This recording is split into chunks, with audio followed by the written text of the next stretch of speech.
और राम जी पहुंचे कहां? श्रृंगवेरपुर। श्रृंगवेरपुर में राम जी ने निषाद राज गुह से सखत स्थापित किया। निषाद राज गुह को राम ने सखा बनाया।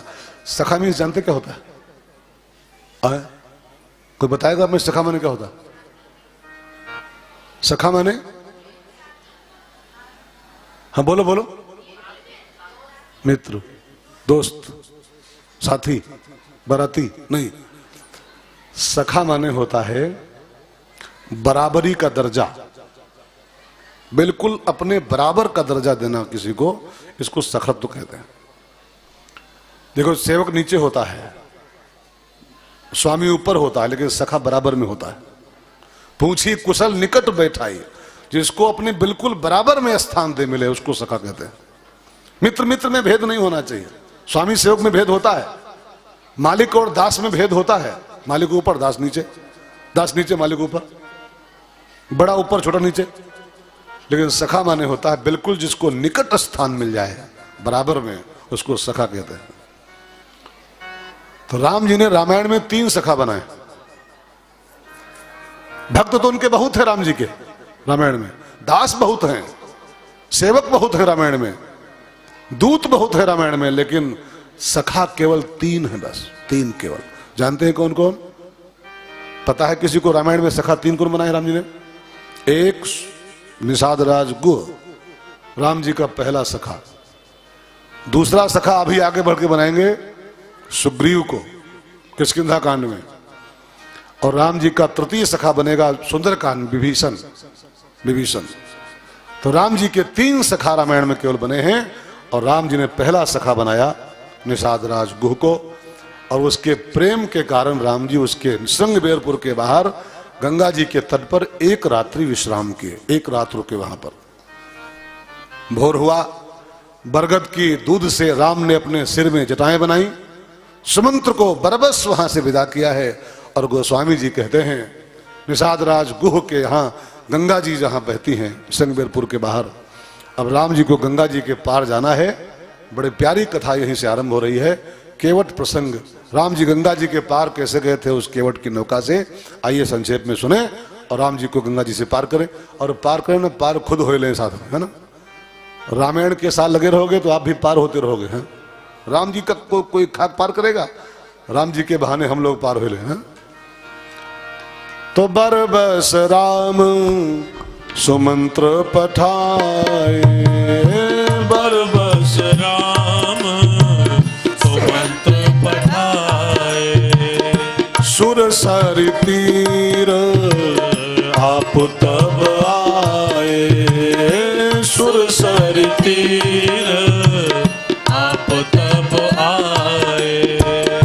मांगी नाव ना केवट आना, मांगी नाव ना केवट आना, कहाई तुम्हार मरम मैं जाना, कहाई तुम्हार मरम मैं जाना। राम जी को गंगा जी से पार जाना था जब, तो कभी कभी भगवान को भी भक्तों से काम पड़े और जाना था गंगा पार, तो प्रभु केवट की नाव चढ़े। राम ने केवट से नौका मांगी और केवट ने बिल्कुल साफ साफ मना कर दिया, प्रभु जी मैं नाव नहीं लाऊंगा। क्यों? मैं तुम्हारा मरम जानता हूं, तुम्हारे चरणों की धूल में कुछ ऐसी बूटी है कि वो पत्थर में लग जाए तो पत्थर नारी बन जाता है, और नाव तो लकड़ी की है, सरकार आपको बैठाऊंगा और पांव लगते ही नारी बन गई नाव, तो का हुई?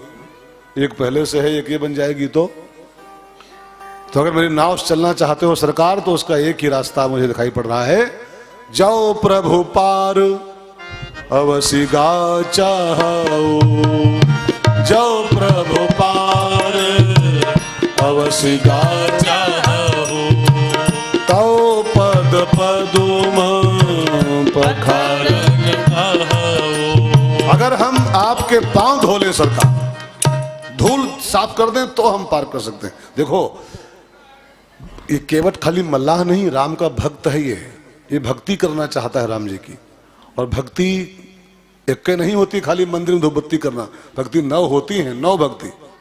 आपको पता है? सबको नहीं पता है? भक्ति 9 होती हैं। भागवत में प्रहलाद जी ने कहा है 9 भक्तियां हैं प्रभु जी आपकी। श्रवणम, कथा सुनना एक भक्ति है। ये जो आप कर रहे हो ये खाली प्रोग्राम नहीं अटेंड कर रहे हो कि वो कोई फंक्शन चल रहा है, फंक्शन में आए हो। ये कथा सुनना पहली भक्ति भगवान की, श्रवणम। दूसरी भक्ति जानते हो क्या लगी? कीर्तनम। जब कथा सुन के जाओ और जब कथा पूरी हो जाए 24 तारीख को, तो जब जब मौका लगे भगवान के नाम का कीर्तन करो। दूसरी भक्ति है ये। स्मरणम, पाद सेवनम, भगवान के चरणों की सेवा करना, ये भगवान की चौथी भक्ति है। अब केवट क्या कह रहा है? केवट क्या मांग रहा है राम जी से? तौ पद पदुम पखारन काहू, तौ पद पदुम पखारन काहू। मैं आपके पांव धोना चाहता हूं सरकार। और भगवान के चरणों की सेवा भगवान की चौथे नंबर की भक्ति मानी गई है, 4 नंबर वाली। केवट भक्त है भगवान का। और ध्यान देना, केवट की भक्ति में एक और खास बात है। आपकी और हमारी भक्ति में एक खराबी है। सेवा तो आप भी करते हो, मंदिर तो खूब आते हो, लेकिन आ करके तुरंत कुछ न कुछ मांग लेते हो कि मां मुरादे पूरी कर दे, हलवा बांटूंगी, अन्नपूर्णा मैया पोता हो जाए तो झंडा लगवाएंगे। हाँ, अब केवट भी भक्ति कर रहा है। जरा अपनी भक्ति को केवट के बगल में खड़ी करो, तब आप पाओगे कि आपकी भक्ति में और केवट भक्ति में जमीन आसमान का फर्क है। जो काम आप करते हो वही केवट भी करना चाहता है, भगवान के चरणों की सेवा। लेकिन वो जानते आगे क्या बोला कि पद कमल धोई चढ़ाई नाव, न नाथ उतराई चाहो। मुझे कुछ नहीं चाहिए आपसे बदले में, बस खाली आपके चरणों की सेवा कर लूं, और जो हमारा हक है उतराई वो भी नहीं चाहिए हमको। अभी आप सुनेंगे आगे कि केवट को राम जी दे भी रहे थे तभी नहीं रहा था। अब कछुनाथ न चाहिए मोरे, मुझे कुछ नहीं चाहिए, बस खाली आपके चरणों की सेवा हो गई, बस मेरा काम बन गया, मैं धन्य हो गया। नाथ आज में काह न पावा। जिसको राम जी के चरणों की सेवा मिल जाए, का नहीं मिला उसको? जिसको अन्नपूर्णा मैया मंदिर बुला लें, क्या नहीं पा गया हो? अन्नपूर्णा के मंदिर में आप आ जाओ, ये कम है क्या? ये मैया आपको बुला ली मंदिर अपने, कम है क्या? कई लोग आना चाहते हैं नहीं आ पा रहे, आना चाहते हैं नहीं आ पा रहे। आपको बुला ली मैया, आपके पत्र पुष्प स्वीकार कर लिए, कम है क्या? लेकिन हम लोग ये सब करने के बाद तुरंत कुछ न कुछ लगा देते हैं एप्लीकेशन की। मैया वो लड़कवा बीटेक के बैठ है, अब कहूँ देवाओ, नौकरी दिवाओ कहूँ माता जी, अब बस दिवाओ कि वह भक्ति में कलंक लग गया। आपकी सारी भक्ति में कोयला पोत गया। भक्ति में कामना, भजन में सेवा में कामना जो लगाई गई कि मुरादी पूरी कर दे, तो आपने अपनी भक्ति के चेहरे पर अपने हाथों से कोयला पोत दिया। मांग करके आप बहुत अच्छा काम नहीं करते हो, मांग मांग करके आप अपनी भक्ति के चेहरे पर कोयला पोतते हो, अपनी भक्ति को कलंकित कर देते हो। अरे यार आप खुद सोचो भाई बहनों, एक मिनट जरा मेरे साथ चिंतन करो। इस भगवान का नाम क्या है? अंतर्यामी। इसका नाम क्या है? अंतर्यामी। और अंतर्यामी का मतलब होता है अंदर तक की जानने वाला, अंदर तक की इसको पता है सब कि इसको क्या कमी है, क्या क्या चाहिए इसको। तो जब अंतर्यामी है तो इसके आगे कहना क्यों पड़ता है आपको? फिर ये कहना क्यों शुरू कर देते हो कि हमको पता नहीं हो रहा है? हा? मुकदमा ना जीत रखा है, इसको पता नहीं है क्या? क्या मूर्ख है क्या परमात्मा? है एक तरफ कहेंगे अंतर्यामी सब जानता है, अंतर्यामी सब पता है, फिर मांगते क्यों? फिर मांग क्यों लेते हो? क्या उसको पता नहीं है क्या? एक बड़ा प्यारा गीत था पिक्चर में, वो खत लिख दे, खत लिख दे समरिया के नाम बाबू। अब ये गाना मत गाओ, इसको समझो ये गाना क्या कहना चाहता है आपसे। खत लिख दे समरिया के नाम बाबू, कोरे कागज पे लिख दे सलाम बाबू। ये जान जाएंगे पहचान जाएंगे, ये जान जाएंगे पहचान जाएंगे। आप मंदिर में आ गए हो, आपने मैया के आगे हाथ जोड़ के प्रणाम कर लिया है, इतना ही काफी आपके लिए है, इतना पर्याप्त है। लेकिन आप फिर एप्लीकेशन ठोक करके कि मुकदमा जिताओ, कि पोता दो, कि यू दो, आप गड़बड़ कर लेते हो, गड़बड़ कर लेते हो। भाई बहनों, अपनी भक्ति के चेहरे पर आप कोयला पोत देते हो। ये मैं आपको बिल्कुल खुला खुला बोल रहा हूँ। कड़वा कड़वा कई लोगों को लगता होगा अरे बिन मांगे कोई, कई लोग कहते हैं बिन मांगे अम्मा दूध नहीं पी होती हैं तो ये क्या दिया है? अपनी महतारी दूध नहीं पियाती बिन मांगे, अपनी महतारी भर नहीं पिया, ये महतारी से जानती है। इसके आगे मांग मांग करके कि हमको यूं चाहिए, यूं चाहिए, यूं चाहिए, ये भक्ति के नाम पर सब थू है, थू। आपसे 50 साल मंदिर आए हो, जो मांग लिए आपकी पूरी 50 साल पर थू हो गया। तो केवट को जरा सीखो, केवट भी भक्ति कर रहा है। राम राउर आन दशरथ शपथ सब साची कहो, बरु तीर मारहि लखन पे, जब लगिन पाए पखारी हो, तब लगिन तुलसीदास नाथ कृपाल पार उतारी हो। हमें कुछ चाहिए नहीं और भले हमको जान से मार दो, लक्ष्मण जी भले हमको जान से मार दे, इसका भी मुझे गम नहीं, लेकिन आपके पांव धोना है मुझको। बस पांव धोना माने पाद सेवनम, भक्ति है भगवान की के। भक्ति मुझे करनी है, भले मुझको जान से मार दिया जाए, उसकी परवाह नहीं, हमें कुछ चाहिए भी नहीं इसके बदले में। ध्यान देना मित्रों, भक्ति में ये दो बातें बहुत अनिवार्य रूप से होनी चाहिए। अगर आप भगवान की भक्ति करना चाहते हो, सच्ची भक्ति, तो ये दो बातें अपनी भक्ति में बिल्कुल मिलाओ, मिलाओ। एक तो मुझे कुछ नहीं चाहिए, पहली बात। अगर कुछ चाहिए तो आपकी भक्ति पर लानत, आपकी सारी पूजा पाठ पे लानत। और भक्त वो होता है असली जो डरता नहीं किसी को भी, यहां तक कि बरु तीर मार है लखन, भले लक्ष्मण जी मुझको जान से मार दें, लेकिन बस आपके पांव धोना मुझको, आपकी सेवा करनी है। भक्त बड़ा निर्भीक होना चाहिए, निडर होना चाहिए। डरपोकों की, मैंने आपसे परसों भी कहा था, ये कायरों की डगर नहीं है, यहां सिर दे के होते हैं सौदे। भक्ति की कीमतें है, सिर देने की हिम्मत रखो। उसकी कीमत 100-200 रुपया नहीं है कि 200 रुपया दो तो भक्ति हो जाए। परसों वाली बात मेरी याद करो आप, मैंने कहा था पूजा बहुत सस्ती चीज का नाम, भक्ति बहुत महंगी चीज का नाम है। पूजा बहुत सस्ती होती है, पूजा माने 25 रुपया, और भक्ति माने 25 रुपया नहीं, 25 लाख नहीं, 25 करोड़ नहीं, 25 अरब नहीं। भक्ति का मूल्य 25 अरब भी नहीं है। कई लोग कहते हैं हमने फिर रुपया खर्च किया 15,000, इतनी बढ़िया भक्ति किया भगवान की। 15,000 भक्ति होती है? अरे 15 लाख नहीं, 15 करोड़ उसकी कीमत नहीं है भक्ति की। भक्ति के मूल्य खाली एक है, बस है एक है, बरु तीर मार है लखन, भले हमको जान से मार दिया जाए। छाती खोले खड़ा है केवट मौत के सामने, भले जान ले लो हमारी, लेकिन अपने चरणों की सेवा हमसे करा लो। यहां सिर दे के होते हैं सौदे, एक ही कीमत भक्ति की है। यहां सिर दे के होते हैं सौदे, आशिकी इतनी सस्ती नहीं है। यहाँ सिर दे के होते हैं सौदे, आशिकी इतनी सस्ती नहीं है। ये तो प्रेम की बात है ओधो, बंदगी तेरे बस की नहीं है। यहाँ सिर दे के होते हैं सौदे। आखिरकार भगवान ने केवट के उस निष्काम और निर्भीक प्रेम को देखा। निष्काम प्रेमी और निर्भीक प्रेमी, सच्ची भक्ति को उसको देखा। भगवान ने उसको आज्ञा दिया है, जाओ जल ले आओ, हमारे पांव धो।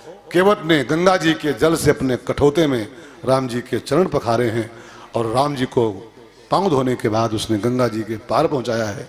और गोस्वामी जी कहते हैं, जब केवट ने राम जी को पार किया, पार होने के बाद केवट ने राम जी के चरण छुए, तब राम जी को लगा इसको देना चाहिए, उतराइए, पांव छू रहा है। तो राम जी को संकोच हुआ, क्या दूं इसको, पार किया है तो केवट है, इसको देना चाहिए कुछ। तो सीता मैया अपने पति के संकोच को समझ गई और अपनी अंगूठी उतार के धीरे से बढ़ाई, प्रभु जी दे दो, ये आपके पास कुछ नहीं है, दे दो अंगूठी हमारी। और राम ने अंगूठी बढ़ाई है केवट के, लो भैया उतराई लो। तो केवट राम जी के चरणों में लिपट गया और बोला, प्रभु जी नाथ आजू मैं कह न पावा, नाथ आजू मैं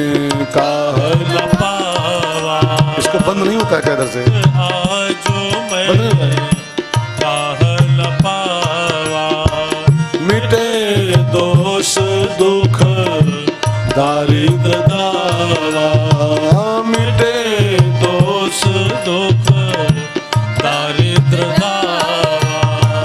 बहुत काल में कीन्ह मंजूरी, बहुत काल में कीन्ह मंजूरी, आजु दीन विधि बनी भली पूरी, आजु दीन विधि बनी भली भूरी।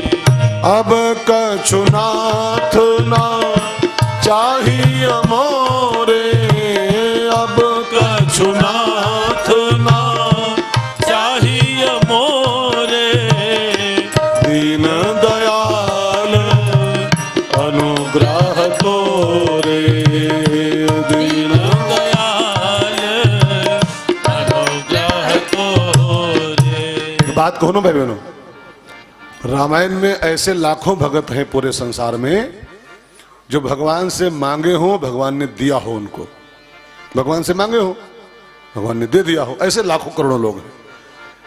लेकिन ऐसा भगत खाली इकलौता एक के दुनिया में है कि राम जी दे रहे हैं, ले कहो कृपाल ले उतराई, ले बेटा ले, लेकिन राम दे रहे हो खड़े और तब भी वो अपनी झोली समेट रहे, हमको नहीं चाहिए, हमको नहीं चाहिए।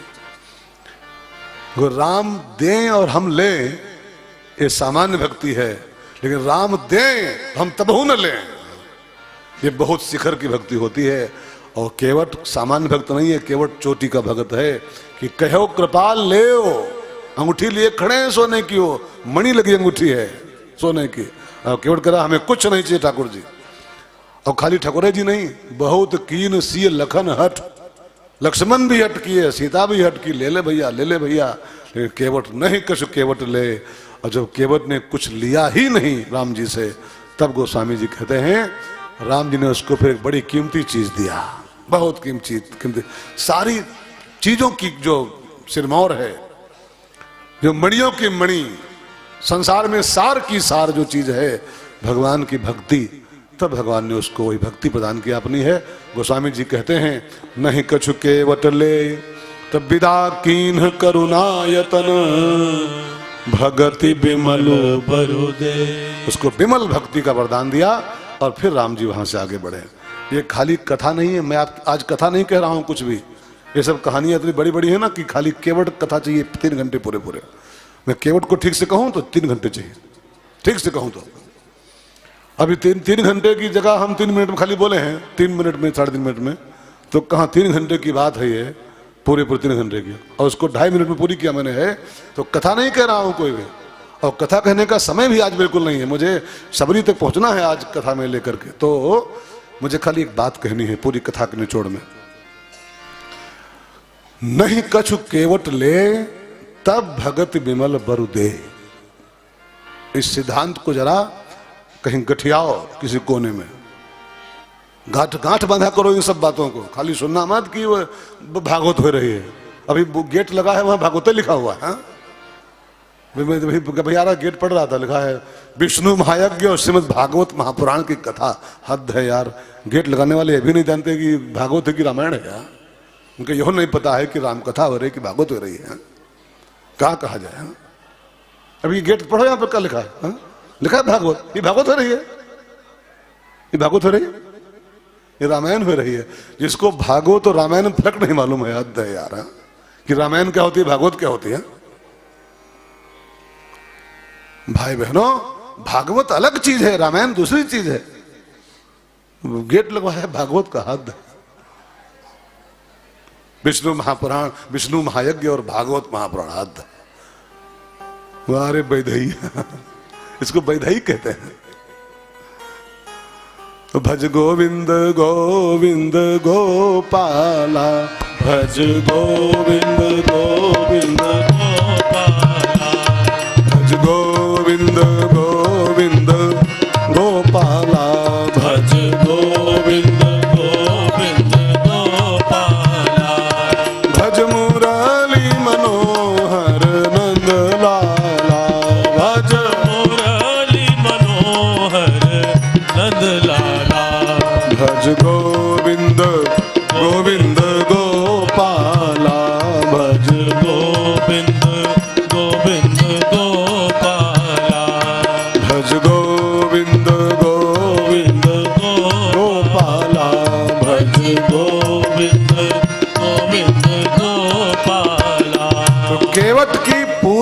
कथा का जो निचोड़ के एक बूंद निकाला जाए तो वो कथा का पूरा सारांश ये है कि जो भगवान से कुछ और लेता ही नहीं है, ध्यान के सुनेगा, नहीं कछु केवट ले, जो परमात्मा से कुछ मांगना छोड़ो, जो कुछ लेता ही नहीं राम जी से है, तब उसको विमल भक्ति की प्राप्ति होती है।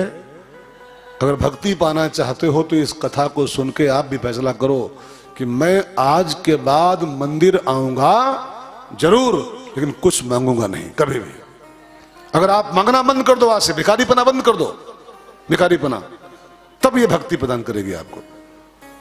अगर भक्ति पाना चाहते हो तो आपको ये संकल्प करना पड़ेगा, जो मांगे कि मुरादें पूरी कर दे, हलवा बांटूंगी, और नहीं पूरी करेगी तो तुझको सूखा आटा नहीं खिलाऊंगी, मर मैया जी। और कितना स्वार्थी भक्त हो गया आजकल का, मां मुरादें पूरी कर दे तो हलवा बांटूंगी, और नहीं तुझको सूखा आटा भी नहीं खिलाऊंगी।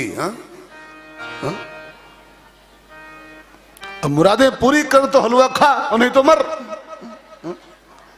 ये भक्ति है, ये बिजनेस है, बिजनेस। आजकल भक्ति के नाम पर खाली व्यापार चल रहे हैं सिर्फ, बस ये काम करो तो ये प्रसाद चढ़ाएंगे, ये काम हो तो ये खिलाएंगे, ये काम करो तो ये भोग लगाएंगे, इसको भक्ति कहेंगे? ये शुद्ध बनियापना है, शुद्ध व्यापार है ये।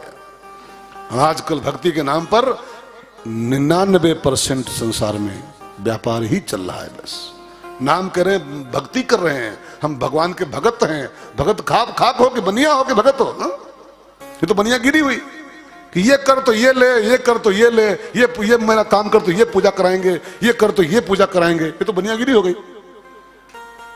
सो भाई बहनों, और भक्ति में बनियागिरी नॉट अलाउड। दुकान व्यापार में बनियागिरी करो कि ये दो तो ये ले, ये लाओ तो ये ले जाओ, वहां दुकान में ठीक है, लेकिन मंदिर आओ तो बनियागिरी, तो बनियागिरी कि मुरादें पूरी कर दे, हलवा बांटूंगी। शुद्ध व्यापार है, शुद्ध व्यापार। कम से कम व्यापार से इनको मुक्त रखो यार। यहां भी वही काम जो बाहर दुकानों पर हो रहा है, वही हो रहा है मंदिरों में। वो काम यहां नहीं होना चाहिए। दुकानों तक ठीक है काम, खाली बस फर्म तक ठीक है, यहां वो काम नहीं होना चाहिए कि पोता दो तो प्रसाद खाओ, मुरादें पूरी करो तो हलवा खाओ।